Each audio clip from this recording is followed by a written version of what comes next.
Hello and welcome to the Learn How to See Better podcast, the only podcast out there known to actually improve your vision the longer you listen. This is your host, Drew Davis, and I'm glad you've joined me here today. I can't wait to share some great information with you about how to improve your health, wealth, and relationships. So let's get right down to it, shall we?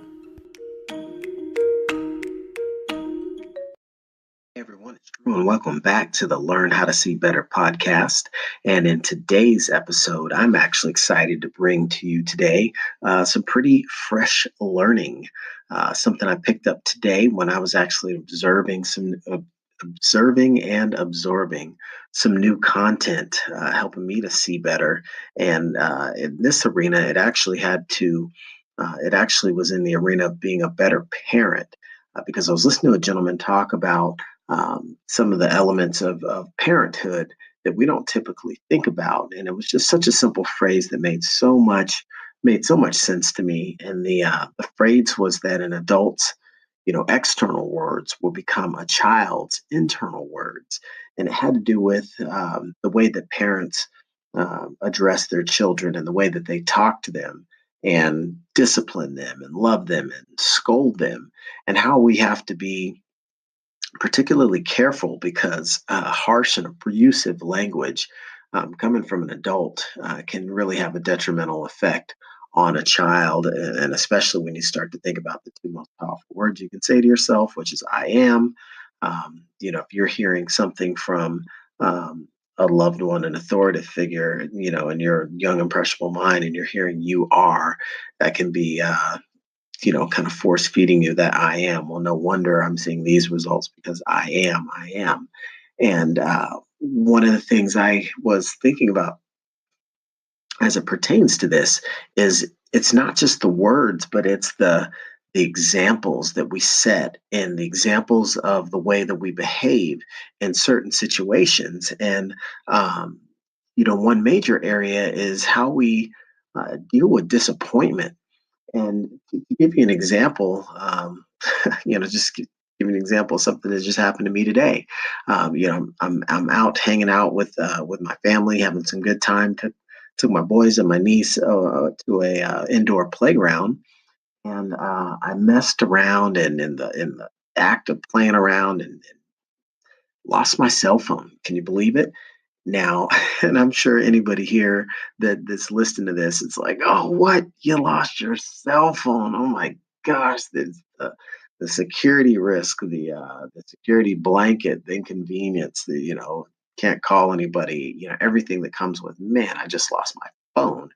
These days you'd rather lose your license and a couple of credit cards than cash, because you can call the credit card company and cancel that stuff. But your phone, you've got most people kind of carry around their life. It's your photo album, it's your banking, it's the whole nine, right? So I mean, and I have a mess up like that, it's like, my bad, and it wasn't so much just a blatant omission. It was a scenario where you feel the moment of impact, where you've had the moment of vulnerability, and then next thing you know, it's like you're hearing some of the kids in the rumor mill talking about, hey, I think I saw someone took it and run off. And you think about how, you can get a little bit agitated in a scenario like that, saying, hey, I didn't really lose this thing. It just fell out of my pocket within, a minute or so ago. And now someone's running around and pocketed my phone, right? And I thought about how easy it would be to just convey the frustration I was dealing with in front of my children, right? It'd be easy peasy to launch into some, accusatory tirade to some group of kids. And you can just see how that could be a bad, slippery slope. Other parent sees tearing into their kid that's got nothing to, do with it. And it was just one of those moments where I thought about, wow, the ability to discipline my disappointment, which is something that I've been working on for years. And I never quite realized how it could not just serve me, but actually serve my children as an example of how you can still respond with poise and dignity in the face of adversity and not basically lose your cool. to have the emotional intelligence to assess the situation and to be able to say, hey, look, I made a mistake. I'm not completely at fault because, I'm kind of also a victim here, but I'm not going to sit here and be the victim. I'm going to accept responsibility for, the error and judgment I had to be careless about however I was holding the phone, and make sure that I just understand at the end of the day, hey, look, it's a device, it's a material thing that can be replaced, and in this day and age, with advent of fine technologies, all your photos are instantly backed up to the cloud, and your device is protected and encrypted and everything else, and you got ways to erase all the concern about that. So it's funny to list all of these logical things, but it's that same series of logical thoughts I was able to allow myself to have in the midst of an emotional state, like, my phone, are you serious? And to have young, impressionable minds with me, see me keep my cool. I never raised my voice once. I never, got all bent out of shape emotionally. I wasn't cursing at anyone. I didn't subject myself to a whole bunch of abusive, condescending language. Oh, I'm so blank because I did this. This, that, and the other. I can't believe I'm so blank because you're in a state of feeling a certain way, a certain disappointment, and you want to, beat yourself up. It's like, what's the value in that, right? Go have a new brand spanking new device tomorrow. Everything will be logged off, shut off. But again, this isn't even really about a phone.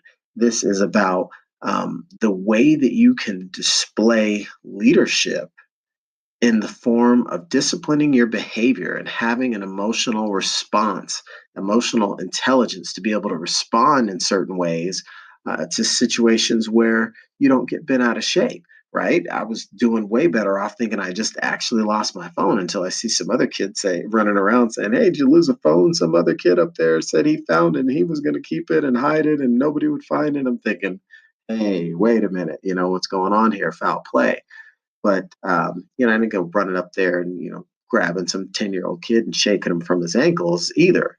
And so I chuckle and make light of it. But I think the simple nugget here, um, sometimes learning how to see better can be in the form of just seeing what your emotions are and seeing what your responses are to a situation and getting out ahead of it, getting out in front of it, and recognizing that, you don't have to over invest in a certain situation. I mean, I've seen people get pretty bent out of shape over the same type of scenario.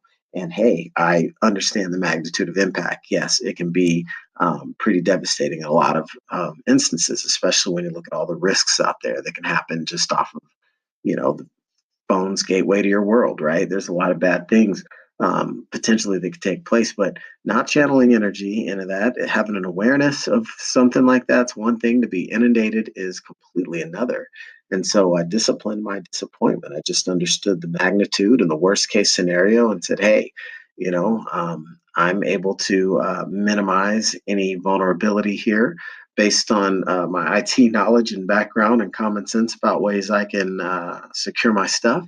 And it's that simple. You kind of move on, and it's like that with so many other things in life that we can elect to channel so much energy into. But when we really recognize that, if you just assess what the magnitude of impact is and realize this isn't gonna then going to put my marriage at risk. It's not like I'm not going to be able to pay the mortgage next month because I lost my phone. No. So it's being able to discipline the disappointment and understand, how much you want to invest into something with regards to your energy in a situation that may be unfortunate. I can choose to look at the bright side. Hey, great! I'm going to get a brand new phone, tomorrow. It'll be a lot faster and bigger, and more space. All the other fun things that go associated with that. But I felt pretty dang good, to be quite honest with you, to be able to keep my cool, even though I was frustrated with myself a little bit, and then obviously a little bit irritated by the situation. But it was not something that I dwelled on and cried in my drink. And I think that's a better way to demonstrate and to be able to use for future examples. My kids get bent out of shape. Their toy breaks the first or second time they play with it. It's like, hey, don't sweat it. They're small things and they're just things and they can be replaced. And so it's those little instances because kids don't care what they don't listen to what you say, they listen to what you do. And what they saw was their pappy handle the situation fairly well tonight, and even they were more emotionally invested in the scenario than I was, and I just kind of chuckled about that and just said, hey, everything's going to be all right. Don't worry about Daddy. He's good to go. Um, so who knows? Maybe next time something unfortunate happens to you, and one of your material possessions, you'll get put to the test and actually be able to see for yourself if you could actually step back from the scenario for just a moment and be able to realize I'm not cut, hurt, broken bones, bleeding, damaged, or any sort of in harm's way in our reality. And you too can learn to better discipline your disappointments, whether they're with devices, whether they're with people, whether it's other scenarios and situations.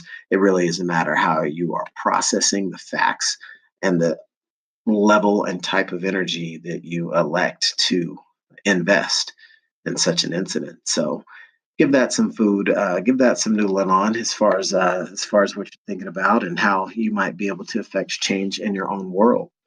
So, for this episode of Learn How to See Better, I wanted to impart that upon you, and hopefully you'll find some value in it because we all have instances in our world where we have to deal with disappointment. You're not going to get around it, but give yourself the challenge of saying, "How can I respond a little bit better and take the high ground when I feel I'm either up against some awkward circumstances or dealing with some wrongdoing." Or whatever the scenario may be, if you can discipline your disappointment by taking the time out to think about it, you'll be much better off in the way and quality of response that you have. So until next time, be sure to tune in and subscribe and share with a friend. Thanks again. Well, all right. That was some great content, wasn't it? Well, thank you. I appreciate that. I'm glad you liked it. This is your host, Drew Davis, and I want to thank you for listening to the Learn How to See Better podcast today. And don't forget to subscribe and tune in for future episodes, and be sure to share with a friend if you are enjoying this content. Thanks, and see you next time. The podcast you just heard was made using Anchor. Ever thought about making your own podcast? Anchor makes it really easy for anyone to get started. It's a one-stop shop for recording, hosting, and distributing podcasts. Best of all, it's 100% free. Sign up now at anchor.fm/new. That's anchor.fm/new to get started.